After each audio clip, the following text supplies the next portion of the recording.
Very good afternoon to everybody joining in. We will begin this webinar shortly. I understand there might be a few people who may have connection issues as well, but I'm sure they can join in as we go on. So that being said, I'd like to introduce our panelists who we have some very distinguished guests here with us today.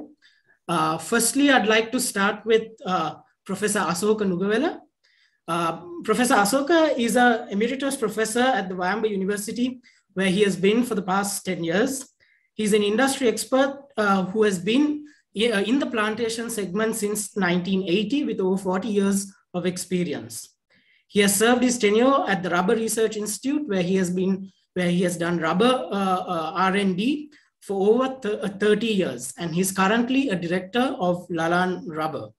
Mr. Asoka, thank you so much for joining us today. We are privileged to have you with this call, Professor. Okay, thank you. Our next guest is Mr. Manoj Udugampala. Mr. Manoj Udugampala is also a planter with over 30 years of experience. He's the chairman of the Colombo Rubber Traders Association. He is an alumni of the National Institute of Plantation Management as well. Mr. Manoj Udugampala, thank you so much for being on the call with us. Our next guest is Mr. Tanvir Siddique. He is a director of Pyramid Wilma, and he is the CEO. He's a CEO rather of Pyramid Wilma, and he is also a director of Watawalla Plantations and many of its associated subsidiaries. So our panel has definitely a lot of experience in both palm oil and also the overall plantation space. So it would definitely be a privilege to hear from them as we dive into a segment which actually is can tend to be slightly overlooked, but is definitely very essential and very required service for the country. So palm oil, I'm sure, as a professor would go on to add, is something that is definitely is an edible oil that is used both in terms of as a vegetable oil, and it's also used as a raw material for many other cosmetic products and other aspects as well. So with that, in line with that itself, Professor, would you be able to start the discussion by giving us an indication of the local palm oil market, some of its users, and also its market size in terms of the demand and supply dynamics? Okay, thank you, Renal. Thank you. If you focus ourselves on the demand side for palm oil in Sri Lanka, annually we import around 210,000 metric tons of palm oil from countries like Malaysia, Indonesia. So that we import to fill the gap. And Sri Lanka itself produces about 20 metric tons of palm oil per year. So importation 210,000 metric tons per annum, local production 20,000 metric tons per annum, both put together, we are talking about 230, 240,000 metric tons of palm oil being the demand in Sri Lanka.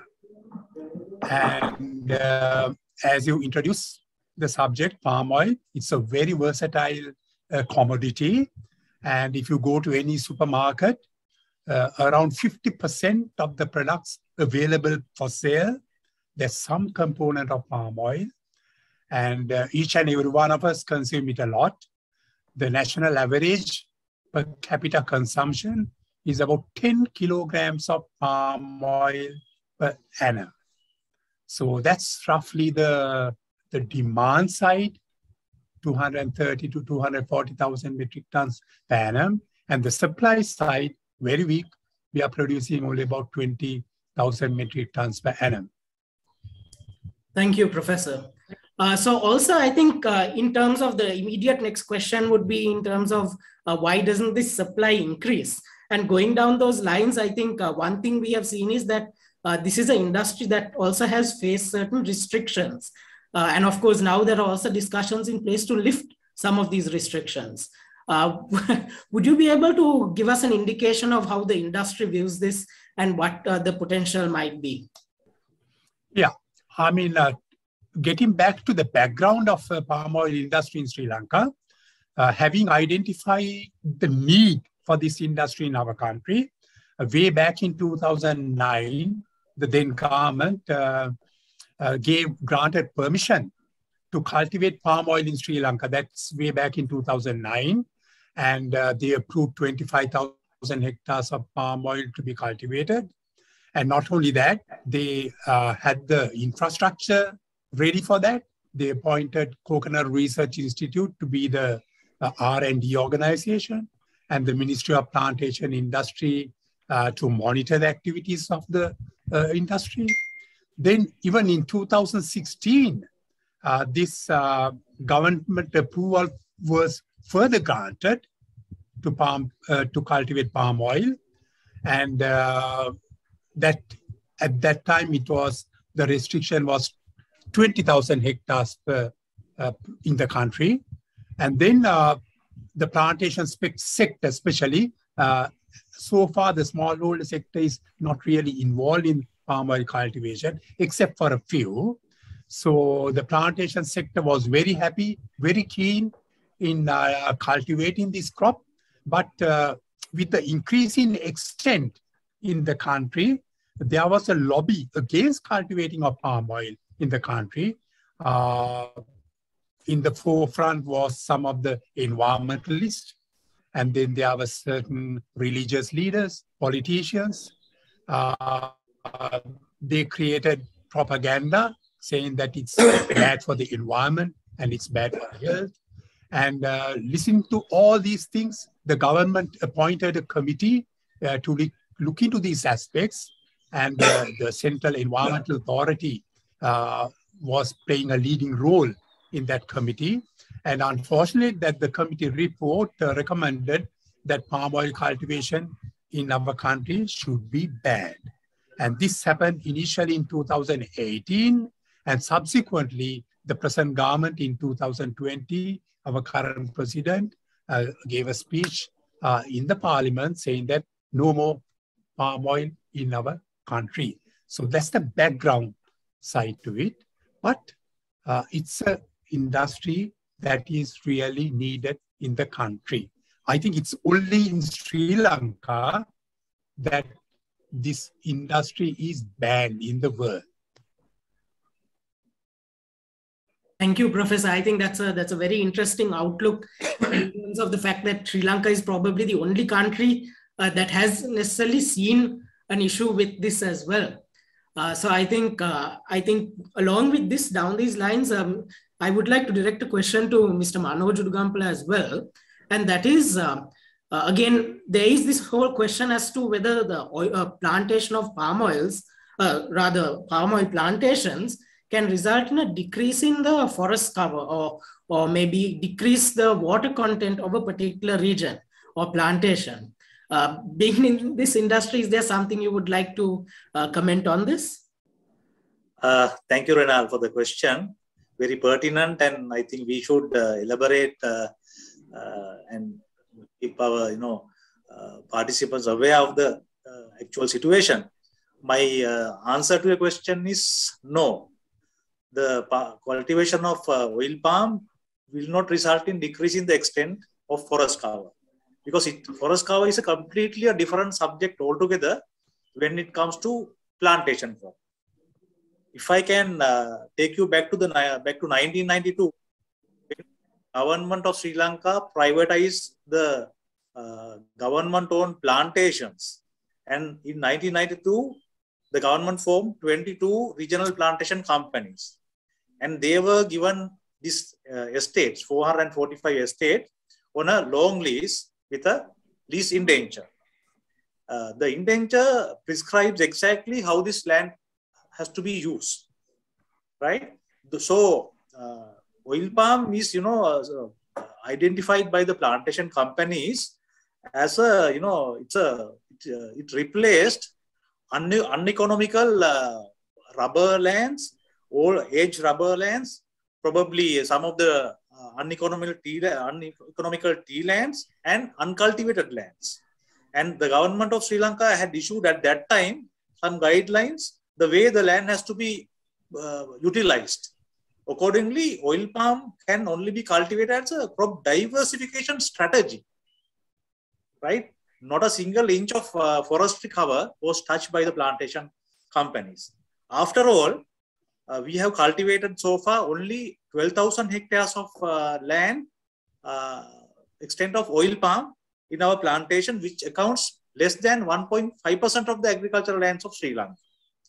So I can assure you, there are a number of plantation companies which are growing oil palm. They have not touched a single land of forest cover. And the other question is also similar to the same. The other question you asked me, that is whether about the water table, right? Yes. So correct.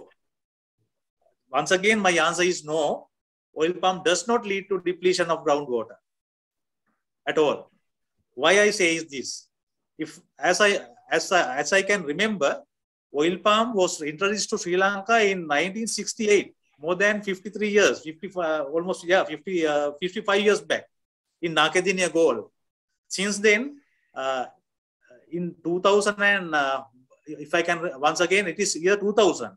With the blessings of the government, plantation companies started growing oil palm in low country wet zone, mainly in Kalutara and Galle districts, right? If you can study the rainfall patterns of these areas, the rainfall pattern in 1992 to 2000 was around 2,500. Today, it has gone up to 3,500 to 4,500 level millimeter rainfall in those areas per annum. And if you take other areas like that, predominantly tea growing areas, Nuvarelia and other areas, the rainfall has come down drastically.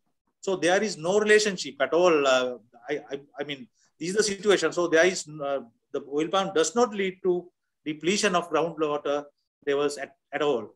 And also, oil palm does not have a taproot system. It has a fibrous root system like coconut. Yeah, you can easily see. People are very familiar with. So it cannot absorb the groundwater. So I think my answer is clear to you all. Thank you, Mr. Madhav. Yes, I think that was a very good description, which I'm sure most of our viewers will be able to relate with. And I think in discussion with how it would be some of these typically unutilized, or it might be some of these plantations that otherwise have not been very effective being converted to palm oil, is there some comparison you can give in terms of the relative earnings per acre or per hectare that you might get from a palm oil plantation compared to rubber, tea, coconut, or maybe any other comparable plantation? Yes, Renal. With the current market prices, the profit margins of per hectare in all crops have gone up because of the devaluation of rupee as well as appreciation of the dollar. In recent calculations, oil palm profitability exceeds 1 million rupees per hectare per annum as per the latest calculations. The rubber also has done extremely well in the recent past. The profitability was around 200,000 per hectare per annum. Now, with these developments, it has gone up to 400,000 level per hectare per annum. Similarly, tea also you have the ability to get a profitability of around 500,000 rupees per hectare per annum. Renal, more than the profitability which affects directly to the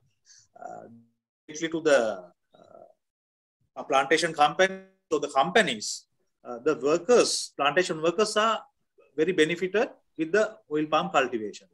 For example, under the current situation, a worker works on a rubber or a tea plantation. Average worker earnings are around 30 to 35,000 rupees. Whereas in oil palm cultivation estates, the earning capacity is going up to 75,000 and above. So you can see the plantation companies are benefited, the workers are benefited, and the impact of livelihood, the surrounding areas also immense. I mean, I have a list to say, but I think due to the limitation of time, I will wind up. I can give you any explanation in detail as the webinar progresses. Thanks, Manoj. That was a very informative few answers over there.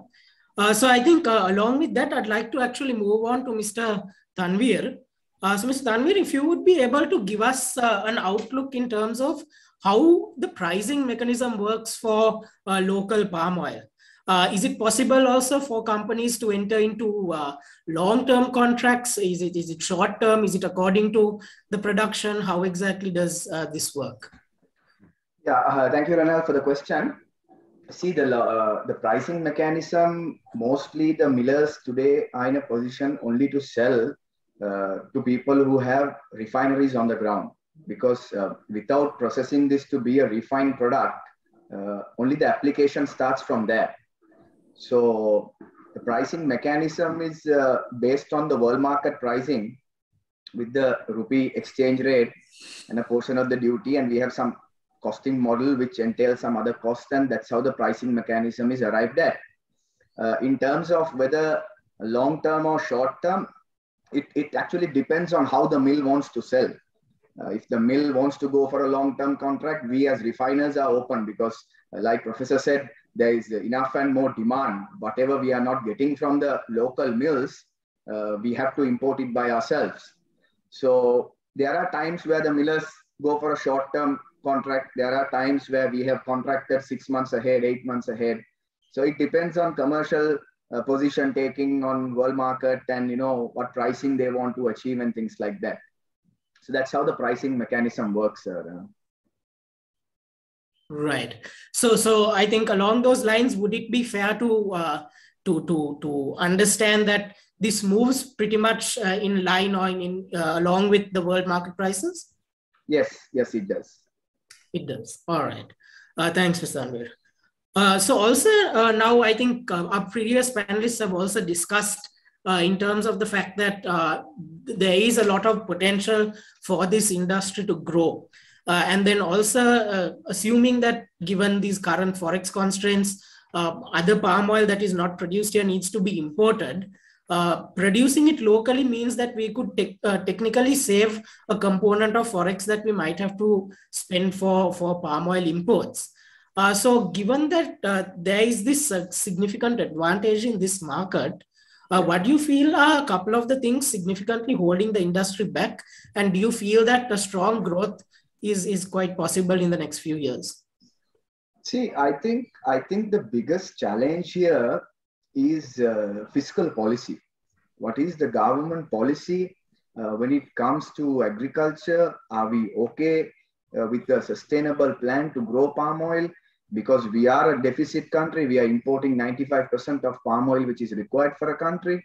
I think the biggest challenge is what the government wants to do, what the state wants to do, and what is their policy framework, how long, what is the sustainability of this policy framework, and whether it is commercially viable to do so. An interesting point or you raised on the outflows of the US dollar. You see, current scenario is such, which is actually hilarious. The current situation is, you see, if you import palm oil into the country, your local duty is 125 rupees a kilo more than importing coconut oil into the country, right? And if you import coconut oil into the country, you are paying $500 a ton roughly based on today's market pricing, additional for a ton of coconut oil in the world market. Because the local duty is lower for coconut oil, right? When there was demand, people were importing coconut oil for local consumption. So when you do that, you are not only spending $500 a ton additional because coconut oil is expensive than palm oil, but you are also letting go the government revenue, because palm oil duty is at 250 and the coconut oil duty is 125 rupees. So I think by this mechanism alone, I think over the last 2 years or 2.5 years, the country would have lost close to at least $200 million, if I'm not wrong. So like I say, it's the policy, the policy has been, the fiscal levies have been kept this way because the government doesn't want to encourage palm oil, is it? So I think the biggest challenge lies on what the government wants to do in terms of vegetable oil. Understood. Understood. That's actually a very interesting point. And I think with that, it leads me to another small question on this industry. And that is, are there actually any practically viable substitutes for palm oil, especially as a raw material in the production of lots of goods? I know Professor said close to 50% of the products you might see in a shelf of a typical supermarket would have some component of palm oil in it. Now, when you talk of coconut oil or these other things, are there any practically viable substitutes? You see, I think the confectionery industry has done vast amount of trials, whether they can use coconut oil instead of palm oil for their biscuits and things like that. But repeated trials have suggested that the capability issues are, there's a huge capability issue. And palm oil is the best suited oil for confectionery industry. Apart from it being cheap, right? It is also the amount of users for palm oil, and the local palate has been accustomed to palm oil. Tomorrow morning, you see, if you try, obviously palm oil is the cheapest oil, but tomorrow morning, let's say sunflower oil becomes cheaper, the taste palate will have an issue with sunflower oil because it's different melting points, different structure of the products and things like that. So in terms of substitute, I think since palm oil is the world's cheapest edible oil today, right?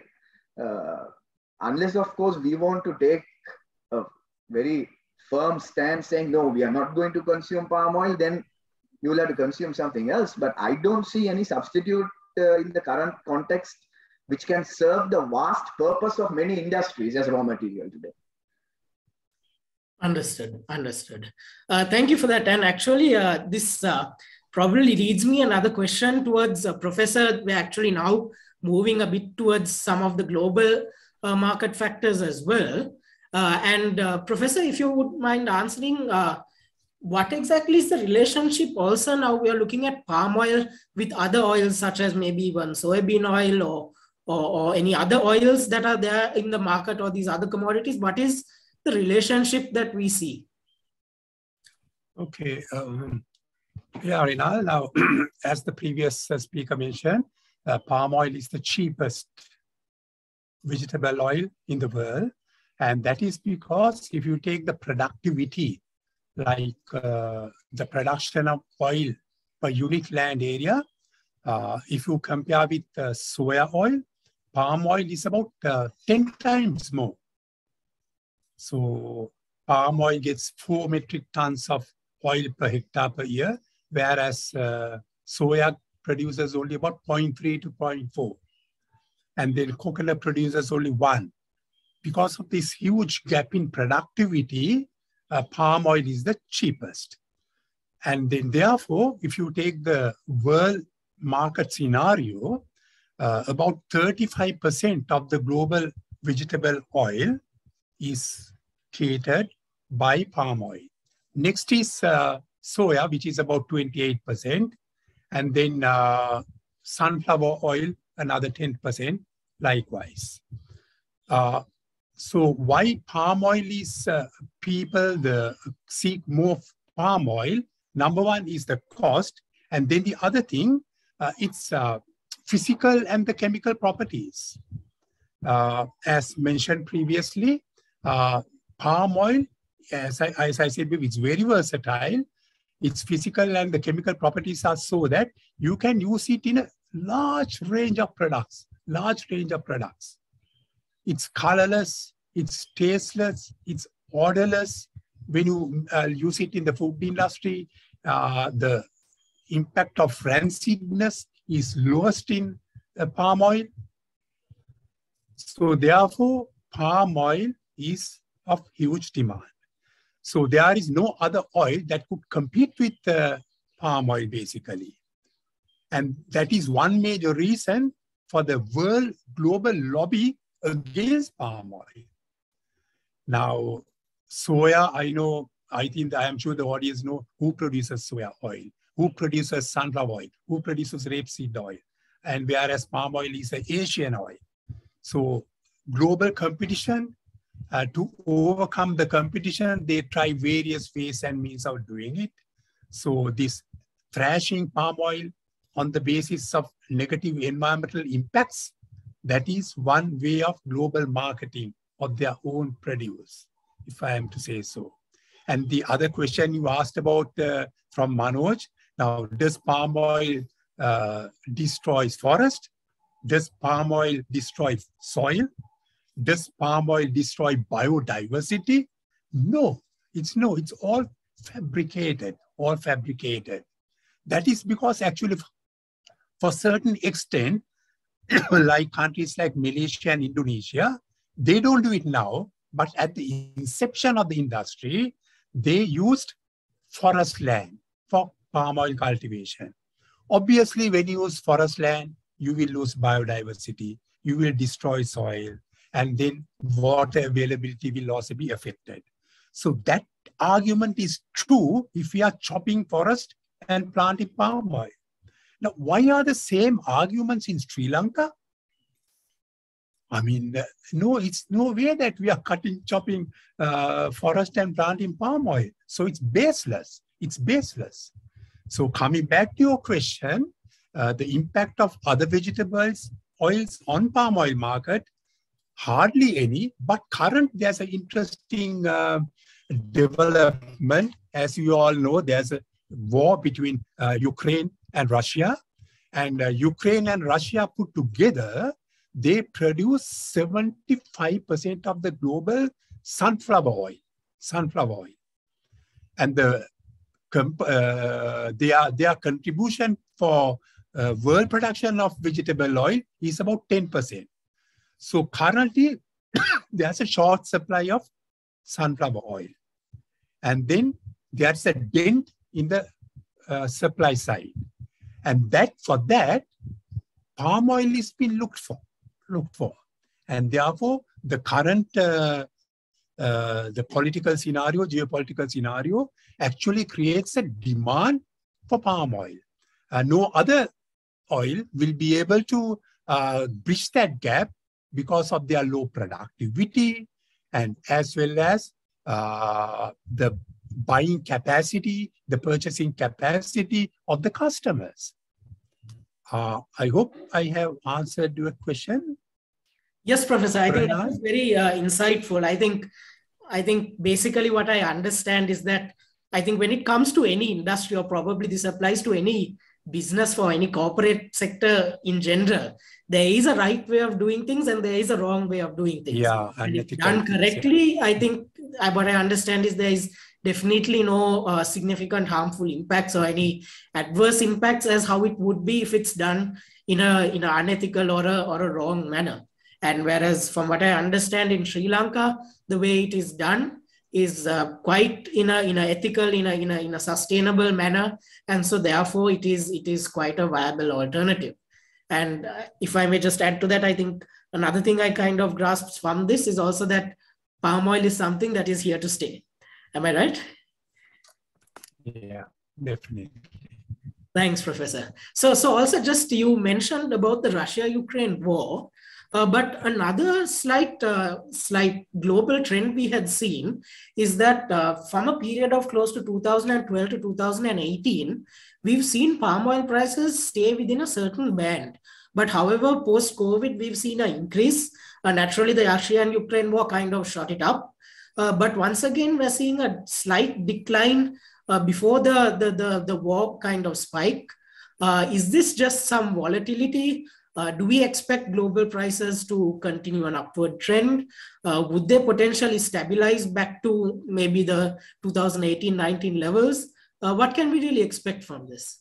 I know that's a lot. Yeah, if we compare the palm oil prices 2018, if I am not mistaken, a metric ton of palm oil fetched about 2,000 Malaysian ringgits, whereas currently it's close upon to 5,000. So it's 250% more than the 2018 prices. And then, yeah, you are very correct. The prices for palm oil, it fluctuated. Post-COVID, we know the production side, the supply side got affected because of COVID. workers' inability to work, and as well as a result, the production declined. And then because of supply-demand situation, the prices had gone up. And then Ukraine war again, there's a dent in the world palm oil supply side. The prices went up. And then there's another scenario that took place, Indonesia. Now, actually currently there's a global recession, the economic scenario in the world globally, it's bad. And the cost of living is becoming higher and higher in almost every country. It's the same with Indonesia. You know what Indonesia did? The local oil palm prices went up to safeguard the interest of the local buyers. Indonesia stopped exporting palm oil. And as a result, the Indonesians are not selling any palm oil. So that too would have impacted the global pricing scenario, the pricing mechanism. Anyway, if you take the historical figures, the palm oil, the demand for palm oil globally, it keeps on increasing by about 4 to 5% annually, year on year. For the last so many years, it had been increasing because of increase in global population, the quality of life, more and more users, it's increasing. And then the supply side, the Malaysians are basically now saturated with palm oil, and the Indonesians, they no longer want to cut and chop forest and plant palm oil. So the supply side will be restricted. So as a result, I won't see any serious declining in palm oil prices globally, except for the fact that India is a huge importer of palm oil. They spend enormous amount of foreign exchange on importing palm oil. So the current government, they decided they are going to plant 2 million hectares of palm oil in India. So that will add to the production, and whether that might have some impact on the global pricing scenario. But nevertheless, I believe that the palm oil prices globally will come down drastically. Thank you, Professor. That was quite interesting to note. So, as you mentioned, in India, have they already taken steps to set that up, or is it still at a policy level discussion that it is? They have already taken. They are moving. They are driving that program of 2 million hectares. They are driving it. Structurally, they are ready. They have educated the people, and they are going ahead. And again, in India also, they have had some lobby groups against palm oil, but I don't think the government took them seriously. They are on the correct path, unlike we Sri Lankans. Thanks, Professor. So another question that I'd like to direct to Mr. Tanveer. So I think, yes, we've seen this movement in global prices, but we have also seen that with currency depreciation, the effective rupee value of the imported palm oil also has gone up. Now, going forward as well, is there a significant difference between the locally produced palm oil, like in terms of quality or in terms of costing, or is it virtually close to the same price as it is to get an imported product with some of the import duties as well? No, the imported product attracts a duty, which is quite significant amount of duty on the base of the product. So the local palm oil cost of buying it is, although the pricing mechanism has a duty, the local palm oil cost of buying it should be cheaper than importing it from Malaysia or Indonesia. So that is how the pricing works in terms of duty and things like that. I would like to add another point to Professor's this pricing discussion. See, one other thing which we are missing is the price of crude oil. The price of crude oil is at over $100 a barrel, right? And palm oil will get blended in to make biodiesel as a substitute, right? The demand will get consumed in from that end too. So apart from, supply chain factors and, Indonesia's export ban and things like that. This is also one driving force which is driving the palm oil prices higher.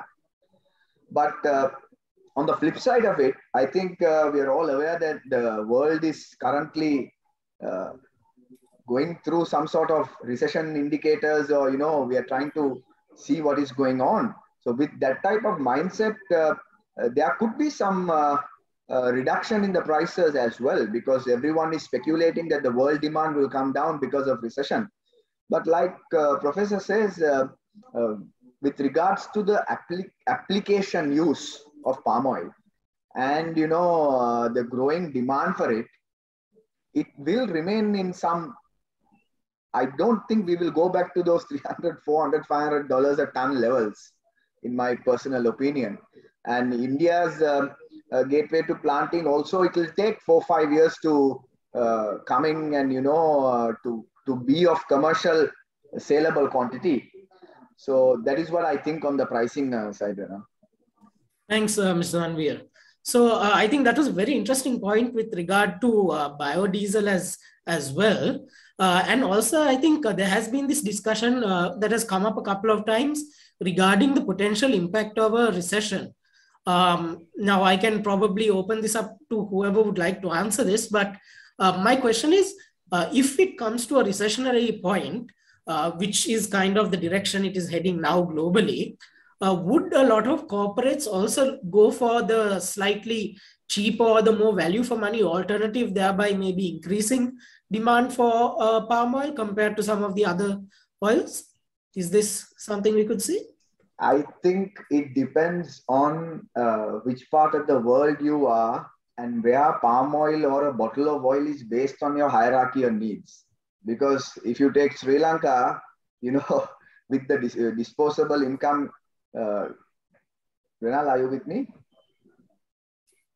Yes, I am with you. Yeah. So if you take Sri Lanka, with the disposable income coming down and inflation going up, I don't think even at 300 rupees a bottle, we will be able to sell palm oil, right? So the question actually depends. I think there could be some demand, but then overall, if recession is coming into play and the world economics is not working at its potential, overall consumption will come down. And I think even if there would be a demand switch from other expensive oils to palm oil, overall edible oil demand should come down. Right. Thank you so much, Ms. Tanvir. Just a couple of other questions I would have in this regard. And that is, again, this is more to do very much with the local industry as well. And I think I'll direct this to Mr. Manoj, if that's all right. And that is, from a cost side of things, we've also seen the fertilizer prices go up significantly. There was a period where fertilizers and agrochemicals were banned, then it was brought back in, but after it came back into the market, we've seen prices virtually skyrocket. Now, how have these developments affected the palm oil industry from a cost perspective? Well, Renal, fertilizer is, it's a major issue, not only for oil palm, not only for plantation companies, but as a whole, the entire country is facing a huge problem with the fertilizer shortage as well as the prices. If I can remember, the ban of chemical fertilizers was taken it's in April last year. So by that time, each of our, like paddy farmer, vegetable cultivator, regional plantation company, even people at home who were purchasing fertilizer chemical fertilizer for home gardening, we used to buy a kilo at 30 rupees. That is 30,000 rupees a metric ton, of course with the subsidy. With the ban of this using or importing the fertilizers, chemical fertilizers, the existing stocks were sold at a very exorbitant prices. Subsequently, the government had to face the pressure from various parties, actually mainly from the paddy farmers and from vegetable cultivators. As a whole, it was a problem for the food security. More than the plantation, it was fertilizer. I will come back. I'll let you know how it affects the plantations. Subsequently, as a country, the paddy production or food security, the production came down by 40%. We had to import paddy and various other materials. So then what happens? Government they remove the ban on fertilizer. Then we will remove the ban, but no fertilizer with subsidy for anybody, right? Then what happened? Fortunately, at that time, when the ban was removed, the international fertilizer prices were at its peak. So 30,000 rupees we were paying for a metric ton. Probably without subsidy, it was 80,000 rupees per metric ton. It went up to 700,000 per metric ton for certain fertilizers like urea. Today, the MOP, muriate of potash, ton is 756,000. So it is against 30,000. So it's more than 10 times, more than 20 folds. So ultimately, with the mixtures formed, where we buy various mixtures for our plantations, the minimum price of a fertilizer mixture today is over 550,000. So it is basically beyond our reach, beyond the reach of a common person. However, fortunately, the tea, rubber, oil palm prices went up. So the companies were managed to get down some fertilizer, apply them fertilizer is like gold today. So we have to be very careful, and storing fertilizer is it's not an easy thing these days. So what we now the cost factor, you can imagine the cost factor how it has gone up by when the price was 30,000 rupees when we purchased last. Now it's 550,000 plus. So that is the cost factor. So it has badly affecting our bottom lines. The cost of production has gone up. The labor cost also is going to be, with the current situation, all the labor trade unions, the government, everybody, is now they are asking for increases in their wages. So that also might come into the picture in the cost, but it has to be, the labor wage or the wages is not a, not a thing not to consider. But fertilizer, this is the cost factor which has come into bearing. For example, now urea fertilizer is selling at, we are buying at 742,000. MOP, as I mentioned, 756,000. So other fertilizer, old fertilizer beyond our reach now. So anyway, we are just managing because we cannot neglect our plantations. We can't neglect our nutrient requirement in the plantation. Therefore, we are managing even with high prices at the moment. Thank you, Mr. Manoj. A small question to be directed to the professor, I think, based on this. I think now very much we are in a absolute supply and demand mismatch when it comes to fertilizer. With our inability to source fertilizer because of the US dollar crisis, but also the absolute need for crops that have not had fertilizer. So do you feel that this might be a one-off significant cost hike in fertilizer, and could this maybe normalize to some extent when you're looking at the next 2 to 3 years? Yeah, I mean, fertilizer prices have gone up globally. Again, because of the Ukraine war, important fertilizer manufacturing companies, we are unable to get fertilizer from them. So the supply side is very poor, though the demand is very high. So when, the war scenario, until it ends, this will continue to be there. And also, when you take urea, another important component of fertilizer, nitrogen, it's a petroleum product. So the petroleum prices have gone up. So that too also contributes to increase in prices. So it will be there globally, the increased fertilizer prices and the short in supply situation. Therefore, I think we will have to, what we could do is to use the expensive fertilizer very effectively and efficiently. That could be done. Now, I'm sure you all must be knowing, now when we use chemical fertilizer in our degraded soils, the use efficiency is just about 30%. The rest get wasted.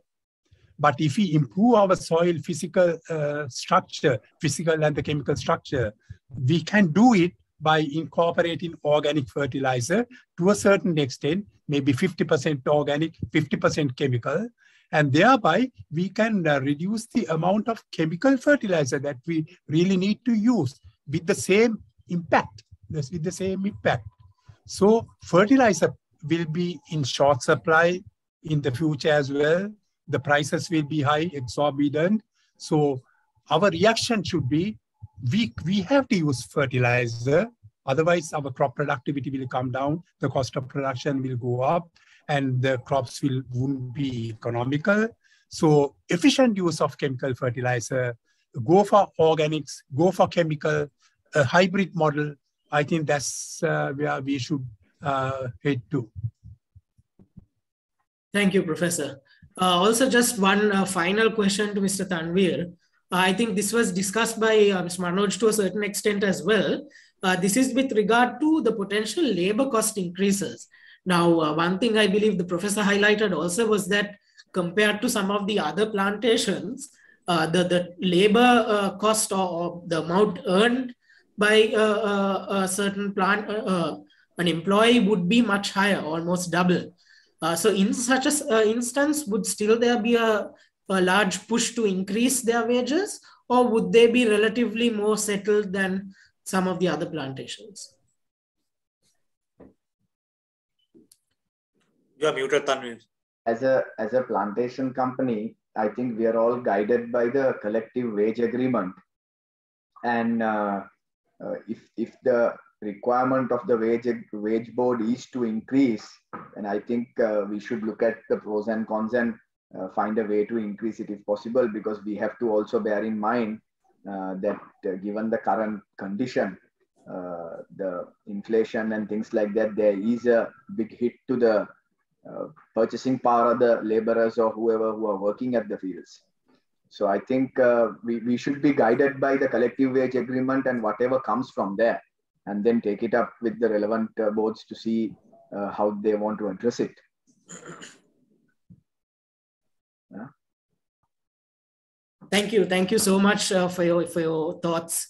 And I think with that, we'll just enter our final question, which I'd like to openly direct to all our panelists. I believe, Ms. Tanvir, you can probably be the first. And that is, what is your view? I think if you take maybe the next 12 months or the next 3 to 5 years, what are some of the key game changers to watch out for that could impact the sector positively or negatively? You see, I think like I told previously, the most important thing is for us to understand the policy in edible oil. And I think as an economy and as a country, we have been traditional in, running behind tea, rubber and coconut and things like that. I think it is time to refocus and see what do you want to grow our economy with, like Malaysia did at its peak. If we want to be known for something, if we can produce, because you see, like Professor said at the start, we are spending more than $200 million a year, right? And if that program which started in 2009, if I'm not wrong, we would have had 80,000 tons of palm oil being self-produced by us today, which would have saved $110 million a year, right? So if we had done that, we would have been better than where we are now. So I think we have to first identify how do you make this country prosperous and what is the way to get about it. From agriculture point of view, if the yield is the highest, and if the revenue for the farmer is the highest, and if the use case is application-wise, you have enough and more application, and there is enormous demand in the country, why should you not do it, right? Because as much as export is important to balance our current account deficit, import substitution is the same. Either you reduce your expenditure or increase your revenue, right? So I think it's more of a policy. I think the biggest challenge lies there. Where do we want to go? And as a country, Are the leaders aligned to this vision of, being self-sufficient in palm oil? I mean, if we don't want to do it, then we need to understand, what do we want to do? Do we want to grow rice and export? If that is so, we'll go behind rice. But then it's important for us to understand what it is. I think the biggest challenge lies there for the industry. Thank you, Mr. Tanvir. Mr. Manoj, any final? Yes, of course. The game changer for plantation community, plantation companies, I would say, lifting the ban of palm oil cultivation. Now, if you I saw yesterday an interview in a private media channel. Our new Minister for Investment Promotions, Mr. Dhammika Pereira, mentioned that he will make representations to the President as well, and he will try to save $200 million, which is outgoing to purchase oil, as Tanvir and Professor mentioned just before. So, game changer would be lifting the palm oil ban, of course. I mean, I can't explain many details because there's a case pending in the courts. Plantation companies are, they have taken some legal actions. However, at the moment, we have only 12,000 hectares planted by all plantation companies. 95% of the extent has been planted by the regional plantation companies, and there's a little component which has been planted by the smallholders. And also, I would say, since 2000, all these extents have been planted by the regional plantation companies, and the smallholder sector has been, the involvement has been very minimum. However, with the recent developments like the profitability, the yield per hectare, return on investment, taking all that into consideration, even a lot of smallholders have shown their interest to grow this oil palm crop. In fact, most of the regional plantation companies, they assisted the farmers, smallholders, by giving plants out of their nurseries. Of course, the planting material, the seeds you have to import from Malaysia, Indonesia, or from other countries because it's not available in our country. So when the planting was banned, all these procedures, the importing of seeds, all those things were completely stopped. So therefore, the way forward has been, completely stopped at the moment. So I feel the politicians have now realized the importance of oil palm industry. So we have got the approval to go up to 20,000 hectares already, which I think probably we may have to go up to 40,000 if we are to be self-sufficient, because by far palm oil is the cheapest edible oil in the market, as well as the oil palm is the most land productive edible oil. So therefore, I think, in my opinion, the government should lift the ban if we are to go forward in this plantation business, because in the plantation crops, if you take tea, rubber, coconut, and oil